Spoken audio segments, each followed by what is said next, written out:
4장 23절, 24절 말씀입니다. 신약 148쪽입니다. 요한복음 4장 23절, 24절 말씀입니다. 네, 우리 두 절 말씀을 함께 한번 합독하겠습니다. 아버지께 참되게 예배하는 자들은 영과 진리로 예배할 때가 오나니 곧 이때라. 아버지께서는 자기에게 이렇게 예배하는 자들을 찾으시느니라. 하나님은 영이시니 예배하는 자가 영과 진리로 예배할지니라. 아멘. 아멘. 한 주간이 지났습니다. 벌써 2년에 걸쳐서 지금 새벽 기도를 하고 있는데 새해 첫 새벽 기도 나오신 여러분 환영합니다. 우리 박수로 한번 서로 축복하겠습니다.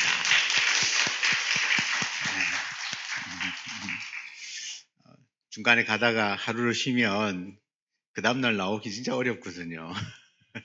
쭉 달아서 하면 훨씬 쉬운데 그래도 오늘 새벽에 오셨으니까 여러분 승리하셨습니다.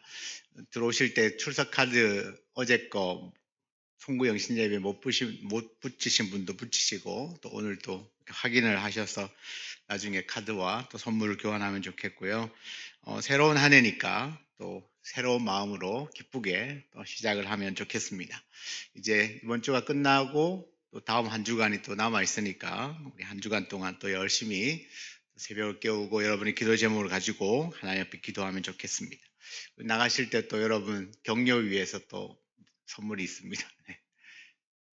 한 잔 드시고 힘을 내시기 바랍니다. 오늘 저녁에 금요기도회가 있습니다. 네. 새해 첫 금요기도회가 있습니다. 또 아침 저녁으로 기도하네 그죠? 귀한 시간들이 되었으면 좋겠습니다. 오늘 이제 2016년을 시작하는 첫 새벽인데 어떤 마음, 어떤 삶, 또 어떤 올 한 해를 지나가면서 우리가 가장 먼저 내 삶에서 넘쳐나야 될 것이 뭘까? 깊은 고민을 하는 가운데 무엇보다가 가장 우리의 삶에서 넘쳐나야 할 것은 예배입니다. 왜냐하면 우리 신앙의 잣대가 예배입니다. 예배가 우리의 삶을 어쩌면 우리의 신앙생활을 결정한다고 해도 지나치지 않습니다. 그만큼 예배는 중요합니다. 여러분 우리가 죽고 사는 문제가 바로 예배에 달려 있습니다. 여러분 예배가 죽으면 그 신앙도 죽는 겁니다. 반대로 예배가 살면 그 심령 안에서 부흥이 일어나죠. 여러분 하나님 앞에서 온전히 예배를 드릴 때 하나님의 손에 붙잡히는 역사가 있습니다. 성도의 생명은 예배가 결판을 냅니다. 그러니 예배는 성도의 생명 그 자체라는 거죠. 그래서 예배에 우리는 전부를 걸어야 합니다. 오늘 제목을 예배에 전부를 걸어라. 전부를 걸어야 합니다. 어쩌면 가장 핵심이고 가장 중요하고 삶의 우선순위가 예배여야 합니다. 여러분 수도 없이 많이 들었을 겁니다. 예배가 얼마나 중요한지.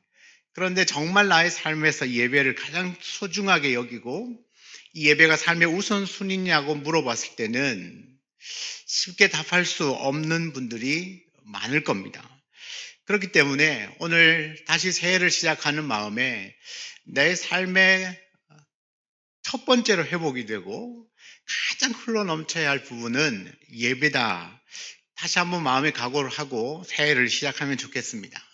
그러면 예배는 뭘까요? 오늘 이렇게 교회에 나와서 이렇게 공동체로 모여서 하는 이것만 예배냐? 여러분 예배를 잘 생각해 보시면 제가 생각하는 아니면 실제로 성경이 말하고 있는 예배는 하나님께 집중하는 겁니다. 하나님께 집중하는 거죠. 그러니까 예배의 주체가 내가 아니라 예배는 하나님을 위한 것입니다. 내가 은혜 받기 위한 것이 아니라 하나님을 위하여 드리는 것이 예배입니다. 하나님을 하나님 되게 하는 시간이 예배입니다. 하나님을 하나님으로 인정하는 시간. 나의 주인이 하나님이시고 또 나를 구원하여 주실 분도 하나님이시고 내 인생을 설계하시고 운행하시고 마칠 때까지 모든 일거수일투족을 책임지시고 함께 하시고 인도하시고 복을 주시고 모든 나에게 일어나는 이 세계 가운데 일어나는 모든 것들을 주관하시는 분이 하나님이시라는 것을 인정하는 시간이 예배입니다. 그래서 예배가 예배다워질 때 진짜 그 성도의 기쁨과 참된 만족을 얻을 수 있죠.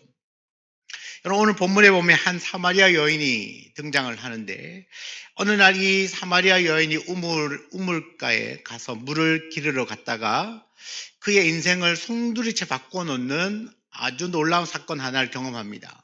그것은 예수님을 만난 것이죠. 예수님이 그 여인에게 다가와서 하는 이야기가 뭐냐 하면 너에게 남편 5이 있는데 지금 있는 남편도 내 남편이 아니다 라는 말을 충격적인 이야기를 합니다. 이 한마디 안에서 이 여인이 어떤 삶을 살았는지 대략 짐작은 할 수 있습니다. 여러분, 이 남편이 5이 있을 정도로 이 여인은 한 번도 제대로 된 사랑을 해본 적도 없고 사랑을 받아본 적도 없는 사람, 다시 말하면 그의 삶에 만족이 없는 삶이었다는 겁니다. 처음에 그녀는 주님과 동문서답하는 대화로 시작을 했어요. 그러나 어느 순간 얘기를 나누다 보니까 내 앞에 있는 저분이 메시아라는 거죠. 메시아라는 사실을 이제 깨닫게 됩니다. 그리고 난 다음에 이 여인이 놀랍게 예수님 앞에 던지는 질문이 놀랍습니다.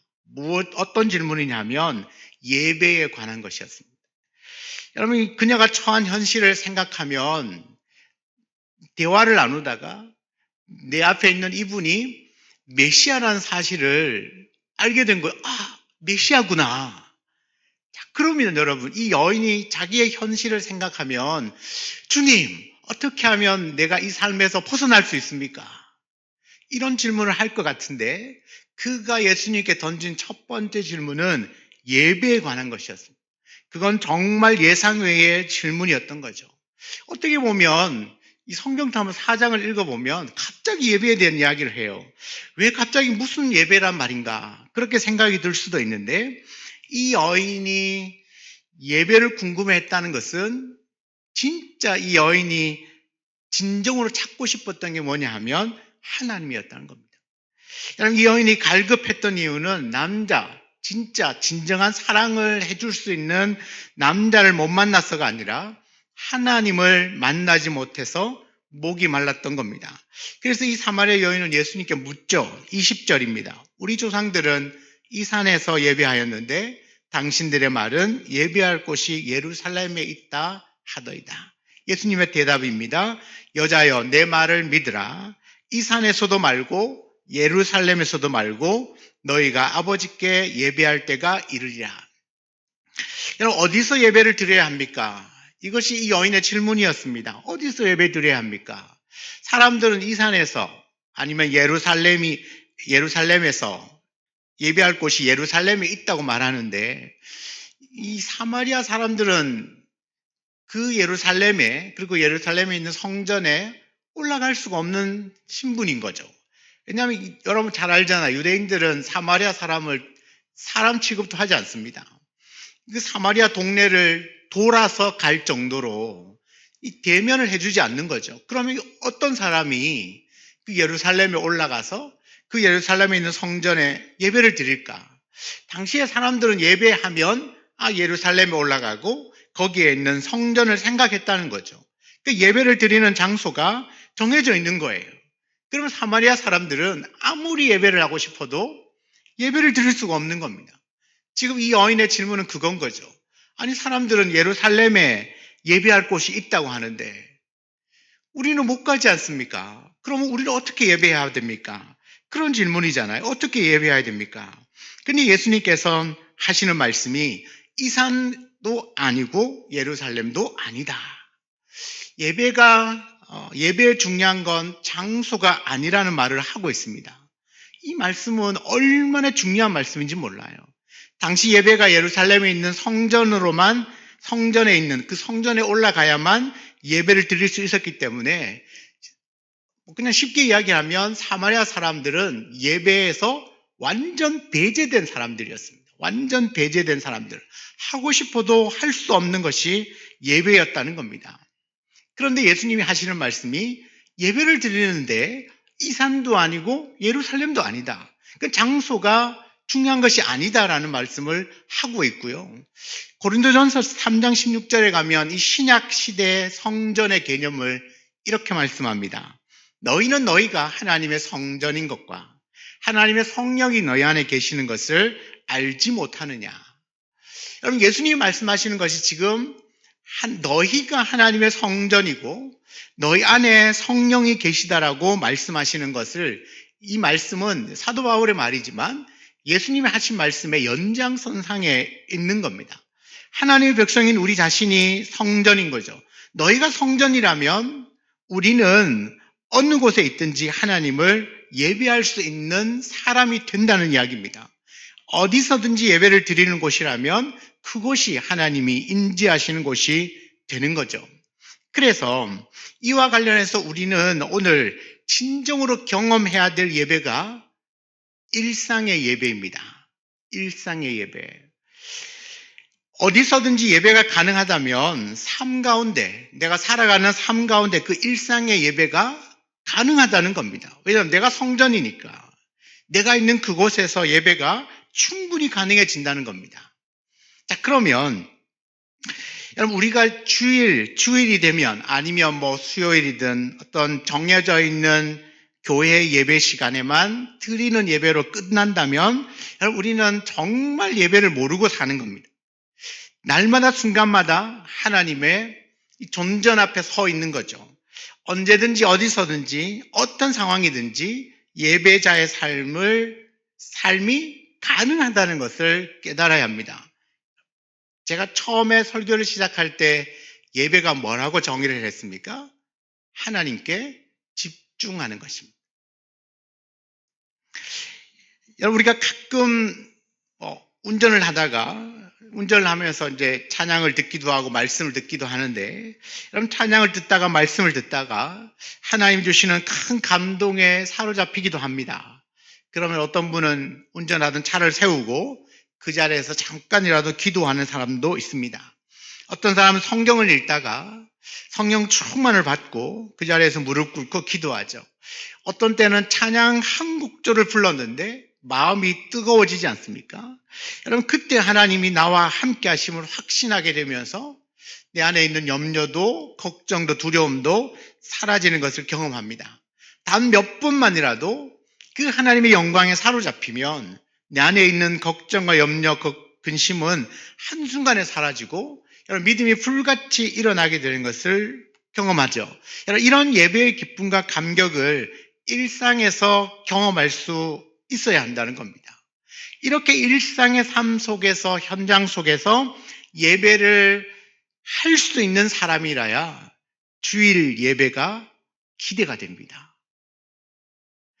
여러분, 매일 일상의 예배를 경험할 수 있는 사람이라면 모든 성도들이 함께 모여서 드리는 이 예배의 영광스러움도 맛보고 싶어 한다는 겁니다. 근데 만약에 한 주간 동안 일상의 예배를 단 한 번도 드리지 못했다면 주일이 기대가 될 수가 없죠. 내가 한 주간은 7일입니다. 그런데 6일 동안 한 번도 하나님께 집중되어진 시간이 없었는데 주일 예배가 기다려진다. 주일날 은혜를 받을 수 있다. 여러분, 쉽지 않습니다. 주님이 하시는 이야기는 너가 예배를 드리는데 예루살렘도 이 산도 저 산도 장소의 문제가 아니라 너의 마음. 그래서 우리가 기억해야 될 게 우리가 어떤 예배를 드리느냐가 중요한데, 24절 말씀에 보면 하나님은 영이시니 예배하는 자가 영과 진리로 예배할지니라. 여러분, 영과 진리로 예배하라. 성령과 진리이신 예수 그리스도인데요. 우리가 이제 이 사실을 모르는 사람이 있습니까? 근데 더 쉽게 이야기를 하면 하나님의 영이시니 예배하는 자가 영과 진리로, 그러니까 예배는 우리의 영이 하나님과 만나는 시간인데 이 영과 진리로 예배한다는 건 하나님께 완전히 몰입한다는 겁니다. 하나님께 완전히 집중이 되는 거죠. 그러니까 세상의 모든 것은 온데간데 없고 오직 구속한 주님만 보이는 그 시간이 예배의 시간인데, 여러분 한 주간에 살아가는 삶 가운데 이 6일 동안을 전혀 하나님과 상관없이 살다가 하나님을 전혀 생각하지 못하고 하나님께 집중된 시간이 없었는데 어떻게 주일날 하나님께 하루를 집중할 수 있죠? 우리가 회복되어지고 우리가 드려야 될 예배는 일상의 예배라고 하니까 주일 예배가 상관이 아니요. 일상의 예배에 실패하면 주일 예배도, 여러분, 그건 진짜 내가 마음을 들여서 하나님께 예배하는 진정한 예배를 드리기가 쉽지 않습니다. 사람을 의식하지 않고 오직 하나님만 바라보는 것, 하나님께 집중하는 그 예배의 시간이 일상 가운데 있어질 때 주일이 기다려지는 것입니다.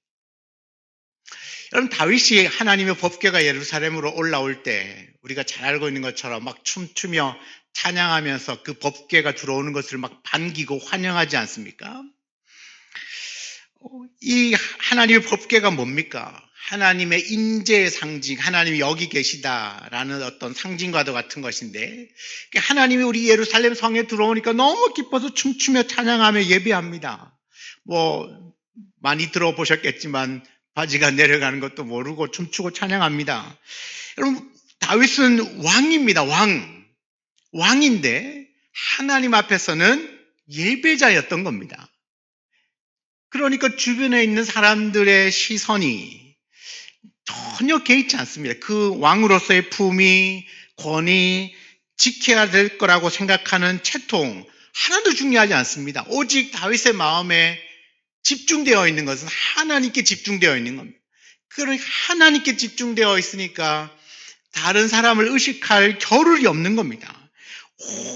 오직 주변의 상황과 시선을 신경 쓰지 않고 오직 하나님께만 집중되어 있으니까 그저 왕의 채통, 체면, 권위 다 내려놓고 그분 앞에서 그렇게 기뻐하고 춤추며 예배한 겁니다.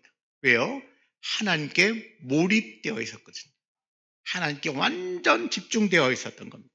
그러니까 그 자체가 예배입니다.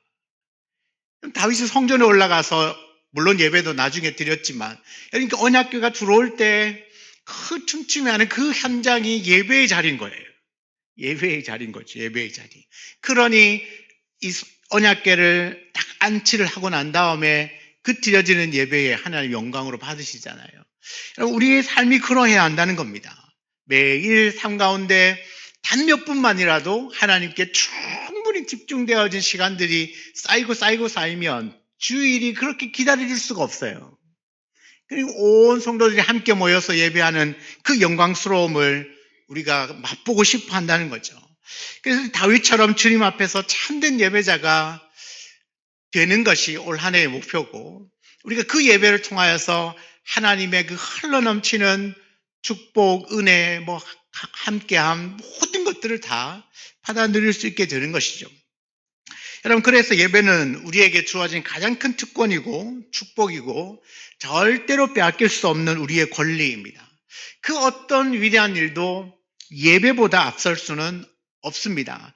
우리가 성도의 삶에서 가장 먼저 드려져야 할 것도 예배고, 우리가 이 땅을 살아가는 중에 가장 소중하고 가장 우선순위가 되어야 하는 것도 예배여야 한다는 겁니다.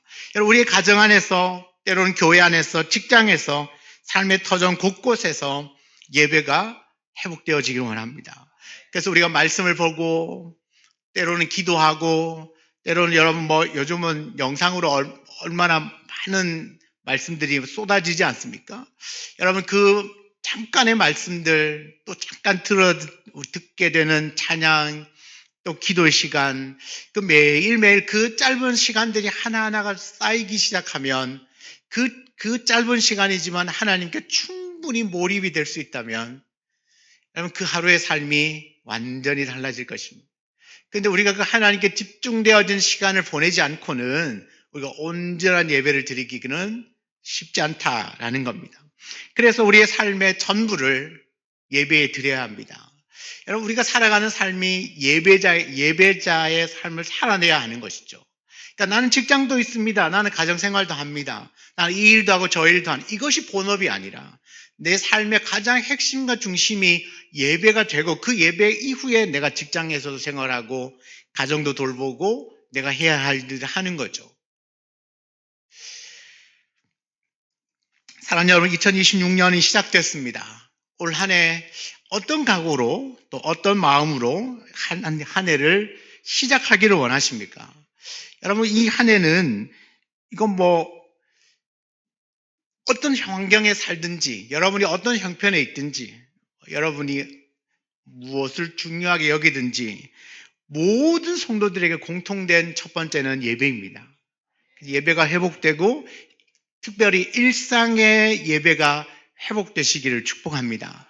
매일 긴 시간이 아니어도 하나님을 생각하고 또 하나님께 감사하고 하나님께 집중되어 줄 수 있는 시간들을 반드시 만드셔야 합니다.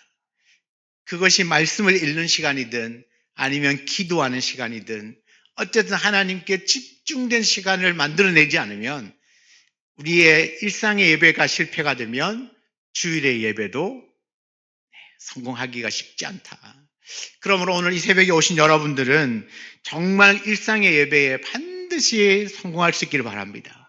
그 일상의 예배를 통하여서 흘러넘치는 하나님의 놀라운 은혜와 그 축복을 받아 누리시기 바랍니다. 여러분, 모든 흘러넘침의 근원은 예배입니다. 거기서부터 시작됩니다. 왜냐하면 모든 흘러넘침의 근원은 실제로 하나님이시기 때문에 하나님이 예배를 통하여 보내시는 겁니다. 그럼 여러분은 그걸 받으시고 또 다른 사람들에게 보내는 거죠. 그 근원이 하나님이시고 통로가 예배라면 여러분, 우리가 이 통로를 잘 사용해야 흘러 가게 할 텐데 통로가 막히면 아무것도 흘려보낼 수가 없어요. 여러분에게도 흘러 들어오지 않을 뿐만 아니라 흘려보내기도 어렵습니다. 왜냐하면 통로가 막히니까. 그 통로가 뭡니까? 예배입니다. 하나님께 집중된 시간을 꼭 만드시기 바랍니다.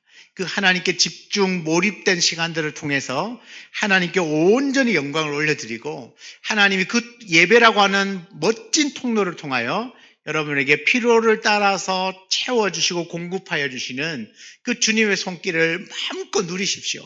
그리고 여러분에게 충분하게 하나님이 복을 주시면 자연스럽게 또 흘러가게 되어 있습니다. 여러분이 충분하게 은혜를 받으시면 그 은혜가요, 여러분 안에도 머물지만 그 은혜가 알게 모르게 주변 사람들에게도 선한 영향력을 미치게 되어 있습니다. 내가 말하지 않아도 다 느끼고 흘러가게 되어 영향을 미치게 되는 거죠. 그래서 우리 창원우리교회 모든 공동체 여러분들 모두가 다 그 은혜에 완전히 사로잡히게 됩니다. 그 시작은 여러분 개인의, 저와 여러분 개인의 그 일상의 삶 가운데서 하나님께 몰입하고 집중되어지는 그 일상의 예배가 우리의 그 모든 삶을 좌우한다고 보시면 되겠습니다. 올 한 해 예배의 삶이 회복되기를 원합니다. 잘하고 계시다면 그 예배의 끈을 끝까지 붙드십시오. 그 예배를 통하여 흘러넘치는 하나님의 은혜와 축복이 여러분에게 흘러들어갈 것이고 그 은혜와 축복이 또 다른 사람들도 선한 은혜의 영향력을 미치게 될 줄 믿습니다. 오늘 2026년은 여러분 개인의 예배가 회복되고 하나님께 집중되어지는 한 해가 되고 일평생의 삶이 되시기를 주의 이름으로 축원합니다. 아멘.